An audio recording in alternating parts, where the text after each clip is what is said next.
Not streaming now. Yeah, come on. Let's go. Let's see it. It's up. Okay. This is hopefully I think I'm just a smidgen late today compared to last time when the OBS decided to just start up without my author.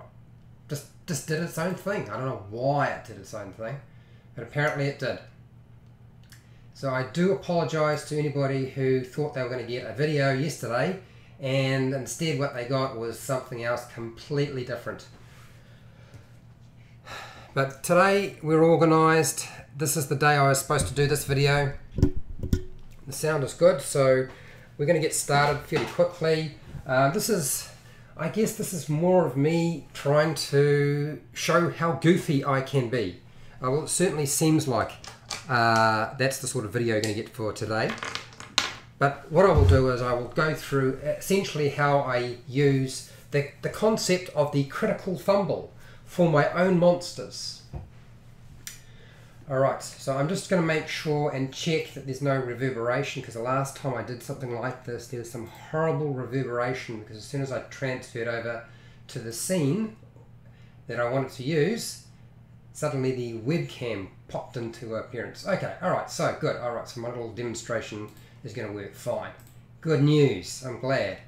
Okay, like always, hi, how's it going, Joseph? Like always, I suggest if you have any feedback or questions that you chuck those into the chat box right now, because I'm going to probably finish this up fairly quickly. So unless you have asked your questions before I finish up, I might already be gone before you get a chance to actually talk to me about anything. So please start putting those questions and any feedback you have into the chat box right now.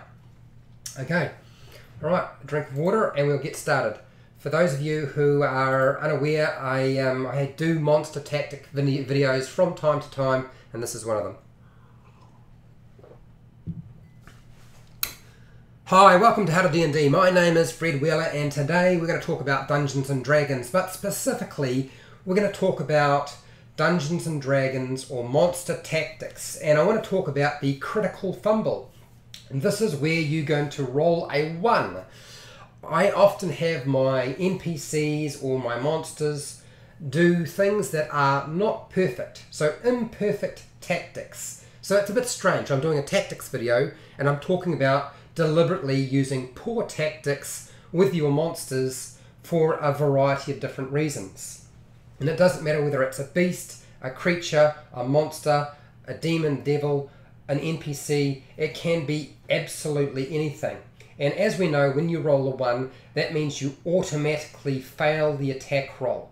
Okay, it has nothing to do with skill checks, it's only to do with an attack roll. So what I want to do is go through one of the reasons, or a list of the reasons why I would use a critical fumble or critical fail in my game, because there's a couple of different reasons why I think it can be used and used really effectively. Okay, so going on to what I would talk about in terms of why do I use them. One, because I don't want every single monster that I run in my game to be an expert. I don't want them to be based on what I have learned as a dungeon master about how to run a monster. What I want to do is duplicate the fact that sometimes my monsters or my NPCs are going to make mistakes. Now, I will do this because I want to surprise my players with unexpected events, because it can be incredibly amusing.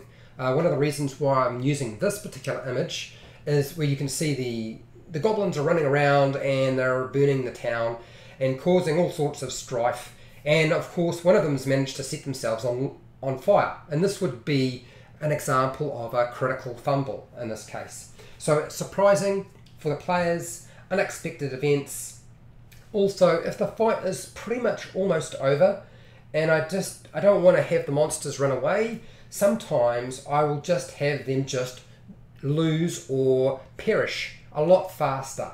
And one of the best ways I can do that is if I roll a 1, awesome, great, okay, they're going to do something absolutely ridiculous, and that'll make it easier for my players' characters to actually finish them off so we can get past this combat and move on to the rest of the story. And also too, there's a degree of comical relief to playing your monsters imperfectly, and it breaks tension. Maybe there's been a lot of tension, and then suddenly you introduce it to the game by making it more of sort of a humorous or a slapstick situation. And there are creatures and monsters that sort of have that kind of feel where they don't seem like they would necessarily be incredibly smart all the time. They might make poor decisions. And goblins are an extremely good example of that, which is why I'm going to use goblins as my demonstration for today. Okay, so let's have a look at some of the things you might have your goblins or your monsters or your NPCs do in the middle of combat.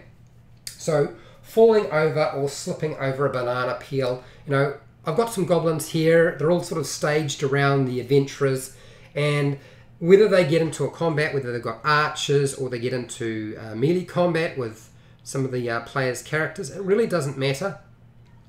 So we'll just shuffle these in here just to make it a little bit interesting for you guys, so we've got something to talk to. And alright, so we've got something going on right now. Okay, a bit of a battle is taking place. Slipping over and falling prone is one example where you can use the critical fumble as an opportunity to make it a little bit more interesting. 1, 2, when you fall over, you don't necessarily mean that you're going to stay down. You can still get back up. Your monster could still get back up. It's up to you whether you decide no, they don't get up. Maybe the fall was so hard that they stay down for their entire round, or their entire turn, should I say, making it possible for the players to actually do a lot more damage to them by having advantage, rolling 2 dice and taking the highest result if they want to. But you can do that. That's fine. Okay, dropping a weapon. So maybe they've got a weapon, their little dagger or little short sword, they drop it on the ground, and it drops right at their foot. Now that means they can still just pick it up. It's just an interaction to do so, but it also adds an element of, oh, well, that's quite amusing. Why did they drop it? Well, because they released it when they were trying to make their attack. Hitting one of the other monsters. So if there's a couple of them that have moved up really close, and instead of swinging through and hitting our ranger here, they managed to swing through and hit somebody standing right beside them that's one of their allies, hitting one of the other goblins. Another really nice addition to that, swinging through with a weapon. Okay, a weapon breaking. Not necessarily great because suddenly they have no weapon, but you can do that, particularly if you want to finish the combat really quickly.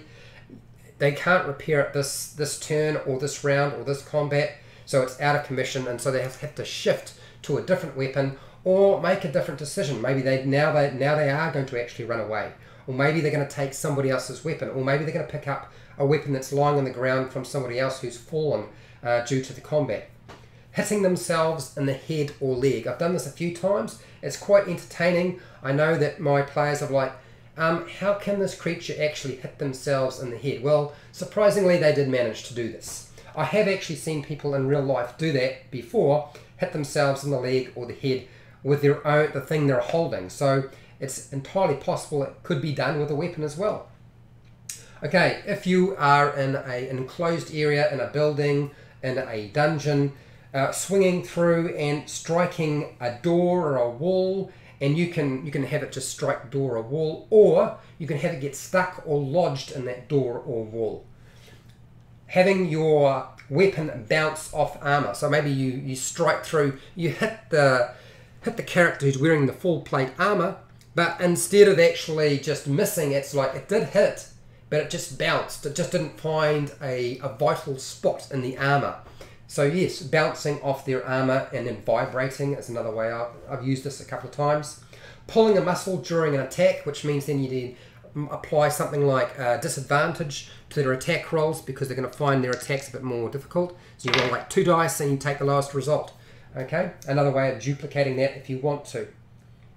I've already talked about weapons getting stuck in doors and walls.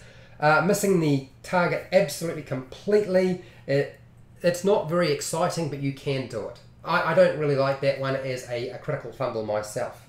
Okay, so critical fumbles, really it's a highlight. I find that my critical fumbles, when I use them in combat, and I don't always use them, I only use them when I feel it's appropriate, They're always the highlight for my players. They are the things they remember when they start talking about that particular session of the adventure.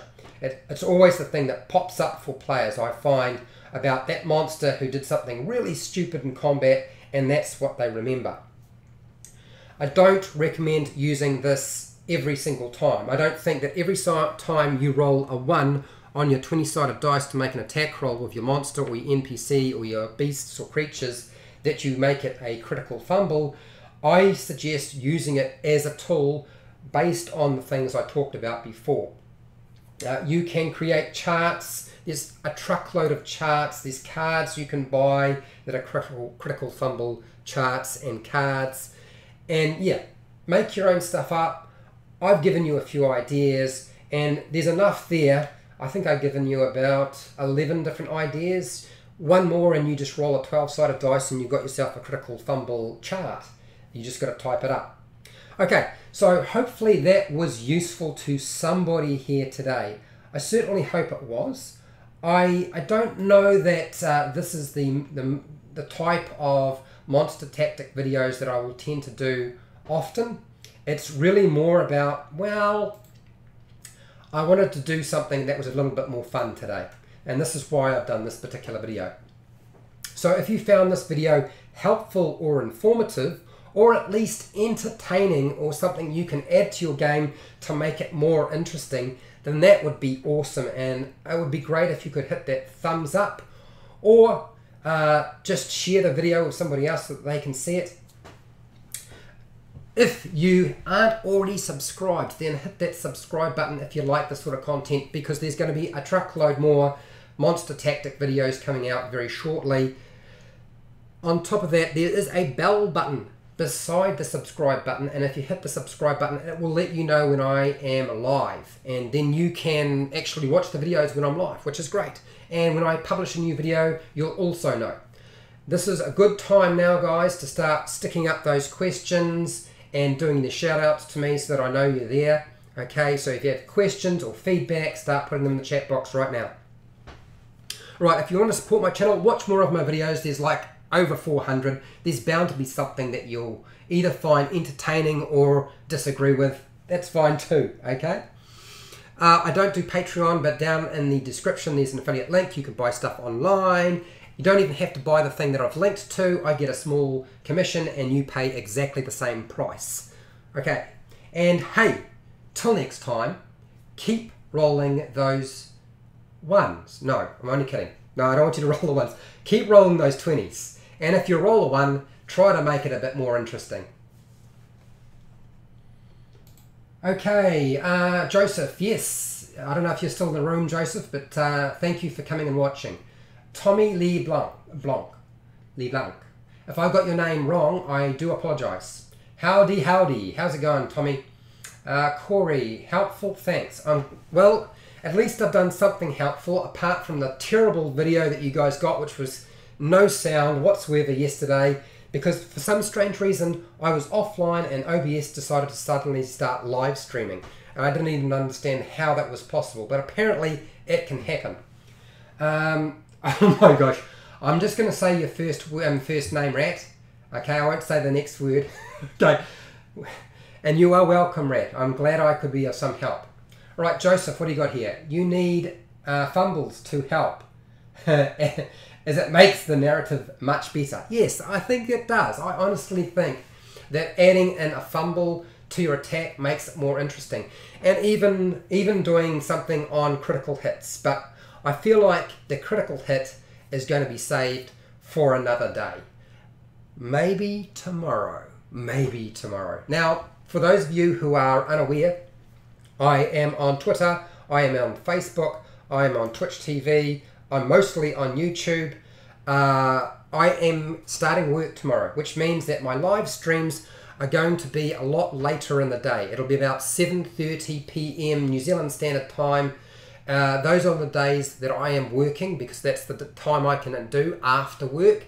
And on days that I don't work, which is Thursday, Friday, New Zealand Standard Time, I will be doing my videos at the normal time of about between 12 PM and 3 PM. And unlike in the past, when I haven't actually scheduled or informed you about the video, I will start scheduling my videos so that you are told about when they're next going to pop up. So you should see the next video getting scheduled sometime today for tomorrow, so that you can at least prepare yourself. Whether you can make the live stream or can't, hey, I don't know, but it's up to you.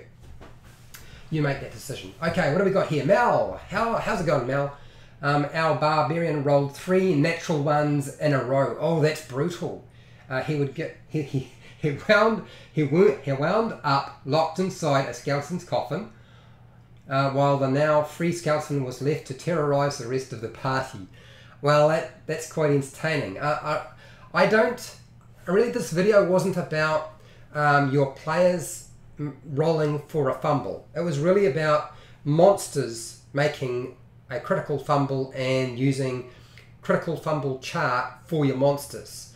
I don't like using fumbles for my players because I always feel like there's only a select number of players at my table who like that sort of thing, and the rest just feel like they've just got shafted. So that's why I tend to apply critical fumble to my monsters rather than to a player, because as the example it's on the screen here right now, I attack the Orc Barbarian and I rolled a 1. You hand your sword to him and he is grateful. Now, very, very funny, but it absolutely sucks for the Orc Barbarian who is trying to make an attack. Okay. Well, it's not bad for the Orc. The Orc's getting the weapon, but you, as the person making an attack, suddenly you've got no weapon. And then you've got to fall back on having a secondary weapon, which you should have, because I did a video on carrying secondary weapons anyway. Backup weapons are very important. Alright, what do we got here? Corey L. I agree, having the fumbles prepared helps make it interesting. Seth Skorowoski. Oh, I think I've heard of him. He's a hard name to pronounce. Also has a good video on critical failures and hits. Seth, I think I've seen his videos a few times. I don't get a chance to watch as many as I used to, but maybe I'll go and check out his stuff. Anyway, if there are no more feedback and no more questions, we're going to cut it off here, and I will catch up with you guys tomorrow for the next video. This will get uploaded probably a little bit later once YouTube has finished doing the processing, sorting all the little bits and pieces out. Okay, so that's it. You guys have a good day.